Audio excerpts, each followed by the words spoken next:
Fala galera do YouTube, tudo beleza com vocês? E sejam bem-vindos a mais um vídeo. Meu nome é Thieres Machado e no vídeo de hoje, pessoal, eu vou esclarecer uma dúvida do Renato Mota, do inscrito Renato Mota.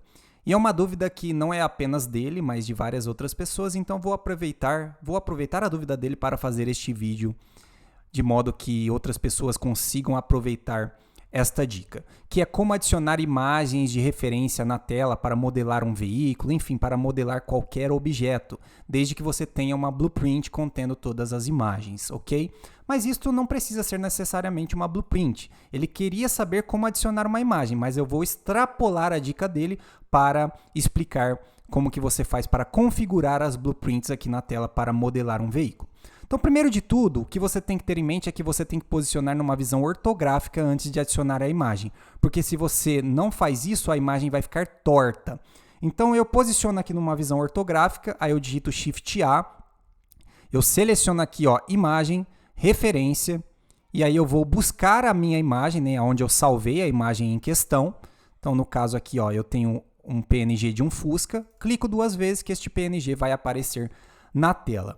A próxima coisa que eu gosto de fazer, assim que você adiciona a imagem, ele vai habilitar esta guia aqui, ó, justamente das opções da sua imagem. Então, a primeira coisa que eu gosto de fazer é habilitar aqui a guia de opacidade, este quadradinho de opacidade, e eu diminuo aqui até ficar mais ou menos em 0,40, pois acredito que é uma transparência boa para a gente enxergar tanto a imagem como a volumetria que a gente vai começar a modelar do Fusca, né?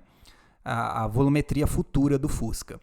Agora, o que eu gosto de fazer assim que eu faço isso daqui é selecionar esta imagem e posicioná-la para cá. Na verdade, este passo pode ficar um pouco para depois, porque o que a gente tem que fazer agora é colocar esta imagem no tamanho real, escalar ela de modo que o Fusca fique com as proporções reais, com as medidas que ele tem realmente na vida real. Então, eu pesquisei na internet, aí no caso vai depender muito do veículo que você está desenhando, né, que você pretende modelar. No caso do Fusca, eu pesquisei na internet e eu descobri que o entre-eixos dele mede 2,40 metros. Então eu tenho que escalar esta imagem de modo que ela fique com os tamanhos reais corretos. Como que eu faço isso?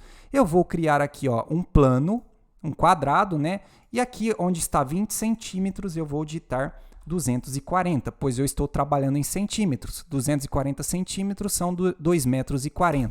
E aí eu criei aqui esta face. E aí, para facilitar as coisas, eu vou rotacionar aqui em 90 graus no eixo X, pois aí eu tenho aqui, ó, duas arestas aqui na lateral, de modo que quando eu trago aqui, ó, eu consigo visualizar melhor aonde vai coincidir aqui o entre-eixos, ó. Então, posiciono aqui, ó, e vou diminuindo até que eu acerte mais ou menos aqui, ó, a distância do entre-eixos, ó. Diminui só mais um pouquinho e movimento só mais um pouquinho para cá. Oh, meu Deus, seleciona a imagem, agora sim. Então, ó, eu tenho 2,40 metros. Este quadrado aqui que eu desenhei, que eu modelei, ele tem 2,40 por 2,40. Então, a distância daqui, onde eu estou apontando até aqui, tem 2,40. Então, o que eu fiz foi escalar aqui o entre-eixos da minha imagem do Fusca, de modo que ele coincidisse aqui as duas rodas, né, com as arestas ali do quadrado. E aí eu posso simplesmente deletar este quadrado e voltar aqui para a minha imagem. Depois que eu faço isso, o que eu gosto de fazer é posicionar aqui, ó, a roda do veículo aqui no eixo X, e aí eu deixo aqui, ó, o centro do veículo mais ou menos aqui no eixo Z, ó. Aí o que você tem que fazer é copiar as imagens, ó. Como já está escalado aqui nas proporções corretas, basta eu fazer uma cópia digitando Shift D, rotaciono aqui em 90 graus, ó. Aí eu posiciono na visão ortográfica frontal e movimento aqui o Fusca, né, da visão frontal até que ele fique aqui exatamente no centro aqui, ó, desta imagem aqui, né? Ó. Então percebam, ó, que ele tem que estar exatamente aqui no centro. E aí eu posso posicionar esta imagem para trás, ó. Posso já ir renomeando as imagens, então eu digito F2, ó, visão frontal, digito F2 nessa daqui, seleciono a imagem, digito F2, visão lateral. E aí, à medida que eu vou copiando, eu vou renomeando e colocando elas na posição correta. Ó. Então aqui, para não obstruir a minha imagem, eu vou desabilitar aqui a visão frontal, porque a visão posterior aqui, ela está na parte de baixo. Então, agora sim, ó, eu tenho que movimentar até que ela fique aqui, ó, no eixo... Até que o pneu, ó, fique exatamente aqui no mesmo nível aqui do eixo Y. E eu tenho que também, ó, centralizar aqui no eixo Y. Ó. Então, eu vou utilizar como parâmetro esta alça aqui, ó. E aí eu movimento até que ela fique mais ou menos no centro. E aí eu posso posicionar para trás. Digito F2 para renomear. Posterior. Posterior. E aí eu posso habilitar novamente a visão superior, a visão frontal. E agora eu seleciono a visão lateral e faço uma cópia para cima no eixo Z. É sempre muito importante você travar nos eixos, pois senão as suas imagens vão ficar erradas, digamos assim. Agora, o que eu tenho que fazer? Eu tenho que rotacionar esta imagem. Percebam que a imagem lateral e a imagem superior, elas estão alinhadas perfeitamente aqui nesta imagem que eu peguei, né? Eu digo assim, a figura lateral e a figura da visão superior, elas estão alinhadas perfeitamente na imagem que eu fiz o download. Então, tudo que eu tenho que fazer, como eu copiei esta imagem de baixo para cima, eu simplesmente só tenho que rotacionar aqui no eixo X em 90 graus. E eu tenho que alinhar aqui no eixo Y agora. Ó. Então, eu vou utilizar aqui o capô como referência novamente e vou alinhar aqui com a imagem de baixo. Né? Ó. Então, eu trago para cá. E agora sim eu tenho todas as imagens configuradas. Vou digitar um F2 para terminar e renomear aqui a visão superior. Agora, outra dica que eu gosto de passar é a seguinte. Antes de passar a dica, eu vou desenhar uma volumetria básica aqui do Fusca, só para eu poder explicar isto, porque do contrário a gente não consegue visualizar. Então, vou posicionar este cubo mais ou menos aqui, vou escalar ele de modo que ele fique um pouco maior. E agora eu trago isso para cá. Seleciono essa aresta, dou um Ctrl B. E agora seleciono essa daqui, dou um extrude para cá, crio aqui alguns segmentos. E aqui eu trago esse para trás, crio mais um segmento aqui. Agora eu diminuo esse aqui, diminuo esses três, trago esse para cá, trago esse para cá, aqui e aqui. Posso criar mais um aqui, posiciono ele aqui e crio mais um aqui. Então, eu tenho aqui a volumetria, mais ou menos uma volumetria básica do Fusca, certo? Ó. Então, eu criei aqui, deixa eu corrigir aqui também, né? Ó. Então, vou aumentar aqui a largura um pouco mais, só para a gente ter aqui uma volumetria como referência. Beleza, o que eu gosto de fazer agora? Percebam que essas imagens, elas estão podendo ser selecionadas, né? Só que, às vezes, o que acontece? À medida que você vai modelando o seu veículo, às vezes pode acontecer de você criar um novo objeto. Então, digamos assim, eu tenho aqui a volumetria do chassi, do corpo do veículo e digamos que eu vou criar a roda. Às vezes, à medida que você vai criando os outros objetos aqui do seu veículo, às vezes, sem querer, você seleciona um objeto, seleciona uma imagem e aí você move as duas coisas juntas sem perceber, tirando a sua imagem da posição. Então, isso não é bom, porque às vezes você faz esta modificação e você só vai perceber o erro lá na frente.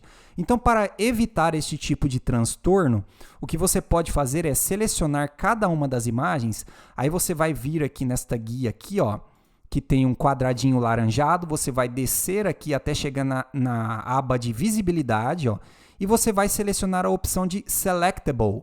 Fazendo isto, o que o software vai fazer é meio que travar essas imagens, de modo que você não vai conseguir selecioná-las novamente. Ó. Então percebam que eu estou tentando clicar agora nas imagens e as imagens não é possível fazer a seleção. E desse modo eu não consigo movimentá-las. Se eu não consigo selecioná-las, eu não consigo movimentar. E outra dica que eu posso passar aqui é a seguinte. Nós vamos vir aqui agora nas layers, né? Eu volto aqui na guia de imagem, né, no quadradinho aqui da imagem, onde tem essa paisagenzinha.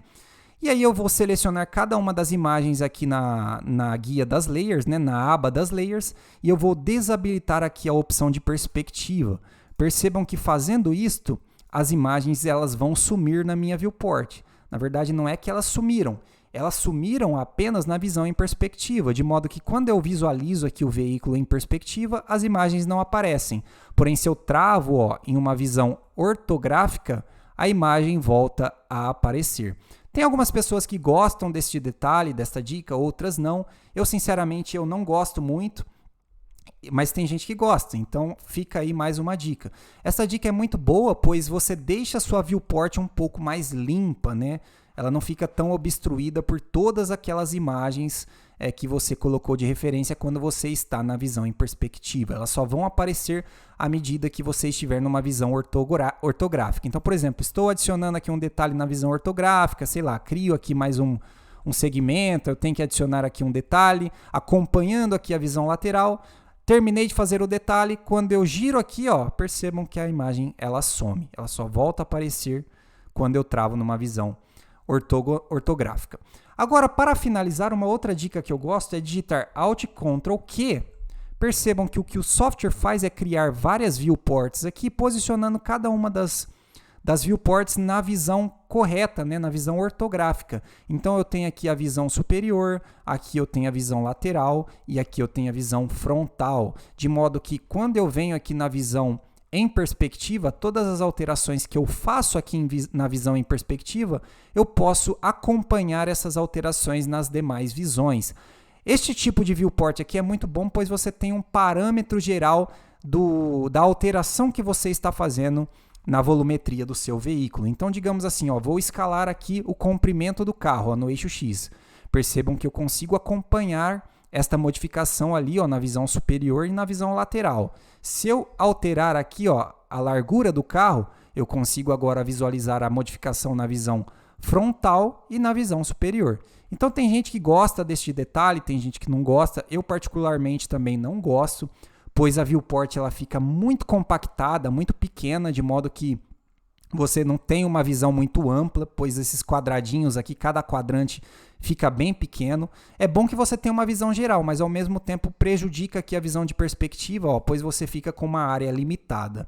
Então eu particularmente não gosto. Mas caso você não goste, para voltar ao normal é bem simples, basta você repetir o processo. Você digita Alt Ctrl Q, que o software vai voltar tudo ao normal. Ok, pessoal, então é isso, esclarecendo a dúvida aí do inscrito, mas é uma dúvida que muitas pessoas têm, principalmente quem está começando agora na modelagem de veículo. Eu espero que vocês tenham gostado, e se gostou já sabe, deixe um like, se é a primeira vez que você está vendo um vídeo do meu canal, se inscreva no canal para não perder vídeos como este. No mais, eu vou ficando por aqui, um abraço e até um próximo vídeo. Falou!